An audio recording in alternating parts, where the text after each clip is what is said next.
이번 주는 교회를 향한 사탄의 방해. 오늘은 아나니아와 삽비라 이야기를 통해서 진실한 교회 지키기에 대해서 우리가 묵상해 보도록 하겠습니다. 사도행전 5장 1절에서 11절이 오늘 본문입니다. 그런데 아나니아라는 사람이 그의 아내 삽비라와 함께 소유를 팔아서 그 값의 얼마를 따로 떼어놓았는데 그의 아내도 이것을 알고 있었다. 그는 떼어놓고 난 나머지를 가져다가 사도들의 발 앞에 놓았다. 그때 베드로가 이렇게 말하였다. 아나니아는 들으시오. 어찌하여 그대의 마음이 사탄에게 홀려서 그대가 성령을 속이고 땅값의 얼마를 몰래 떼어놓았소.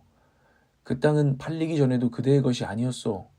또 팔린 뒤에도 그대 마음대로 할 수 있었던 것이 아니었소. 그런데 어찌하여 이런 일을 할 마음을 먹었소.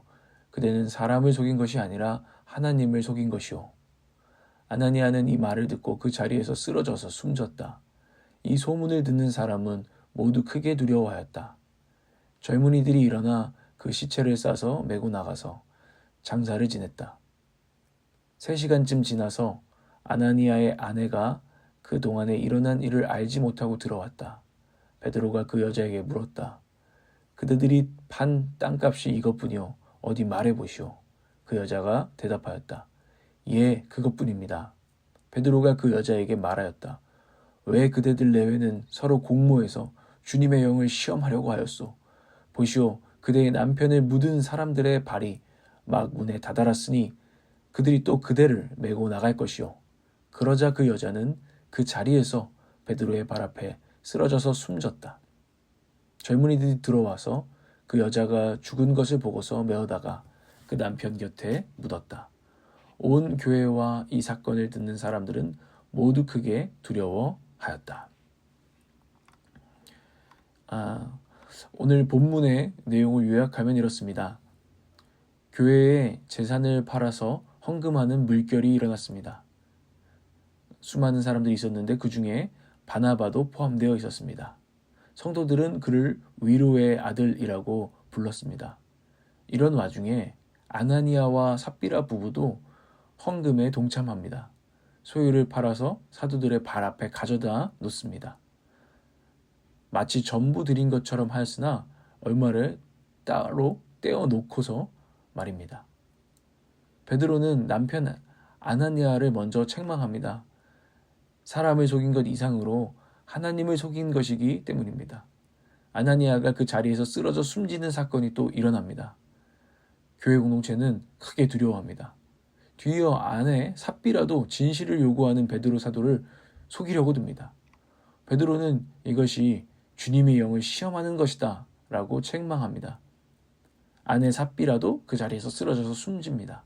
성도들은 그 부부를 함께 묻어줍니다. 또 한 번 교회는 크게 두려워합니다. 이것이 오늘의 내용이죠.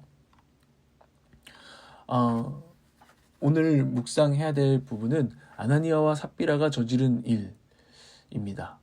아나니아와 삽비라 부부가 저지른 일과 또 그들의 사망 사건은 교회를 세우신 하나님께서 보이신 사건입니다. 근데 우리는 참 충격적인 사건인데 왜 그렇게까지 하셔야 했을까라는 질문을 품지 않을 수가 없습니다. 하나님께서 교회를 먼저는 너무도 아끼셨기 때문에 일어난 사건입니다. 그 아들 예수 그리스도의 피값으로 세워진 교회 공동체는 하나님의 구원 계획의 꽃입니다. 특히 초대교회는 더욱 직접적인 개입이 필요하셨던 것 같습니다. 앞으로 이어질 교회 공동체의 시작이 초대교회이기 때문입니다. 그렇다면 이 부부가 어떤 면에서 그 초대교회를 망칠 위험이 있었을까? 또 질문하게 되는데요. 먼저는 돈을 사랑하는 분위기를 조장하는 것이었을까? 그것이 문제였을까? 또는 사유재산을 100% 수준으로 공유하는 그런 교회를 만들려고 했는데 그 이상의 차질이 생기게 해서 하나님은 그렇게 예민하셨을까? 또 하나님은 전적인 헌신, 100% 순전한 것을 사모하는 그런 분이신데 그 분위기를 망쳐서 하나님은 이런 무서운 사건을 일으키신 것일까? 우리는 여러 가지로 생각해 볼 수 있습니다. 하지만 이런 가정들은 자기의 재산을 100% 처분하여 공동체에 헌납한 성도만 초대교회에 있었던 것이 아니었기 때문에 다 정당했다고 말할 수가 없습니다. 심지어 그 바나바도 100% 재산을 처분해서 하나님께 전적으로 드렸다라고 기록되지는 않았습니다. 핵심은 사람을 속인 것이 아니라 하나님을 속인 것, 주님의 영을 시험한 것이 교회 공동체를 망치는 핵심이라는 것입니다. 그것이 하나님이 사랑하는 교회의 위험이 될 수 있었다는 것입니다. 주님의 성령으로 세워진 교회가 어떻게 그분을 속일 수 있는지 시험하는 것이 문제였다는 것입니다. 이는 기만의 죄라고 할 수 있습니다. 또한 아마도 아나니아와 삽비라가 헌금을 한 이유는 멋진 별명을 얻은 바나바처럼, 위로의 아들 바나바처럼 사람들에게 칭송을 받기 위함이었을 것입니다. 이는 기만, 속이는 것을 통해서 좋은 사람으로 보이고픈 가면, 위선의 죄였습니다. 이 기만과 위선이 교회를 어떻게 망치는지 보겠습니다. 이것은 진실한 관계를 무너뜨립니다. 이 가면과 이 위선과 기만은 진실한 관계를 무너뜨립니다. 교회 공동체에서 가장 중요한 것은요, 교제입니다. 이 교회의 핵심 사역, 교회의 핵심 사역인 예배는요, 하나님과의 교제죠. 그리고 코이노니아 사역, 교제 사역이라고 하는 교회의 핵심 사역인데요. 이것은 이웃과의 교제입니다. 물론 사랑의 교제를 말합니다. 이것은 하나님이 회복하시려고 하는 궁극적인 목적입니다. 그런데 기만이 들어오면 서로 마음을 터놓고 교제할 수가 없게 됩니다. 교회 공동체의 본질적이고 궁극적인 목적인 교제를, 진실한 교제를 위협하는 것입니다. 그들이 살아계신 하나님을 속일 수 있는 죽은 존재로 취급하고 교제할 수는 없는 노릇입니다. 어쩌면 이 부부의 사망 사건은 생명이신 하나님과의 교제가 기만으로 말미암아 단절되어 있었으며 영적으로는 죽은 상태였음을 드러내는 것인지도 모릅니다. 여러분, 우리는 교회 공동체 안에서 기만과 위선을 범하고 있지는 않습니까? 오늘의 묵상 질문입니다. 우리는 하나님의 교회 공동체를 소중하게 여겨야 합니다. 그리고 그 안에서 진실하기 위해서 애써야 합니다. 오히려 세상에서는 가면을 벗고 솔직하고 교회에서는 가면을 쓰는 반대의 현상이 우리 안에 나타나는 것 같습니다.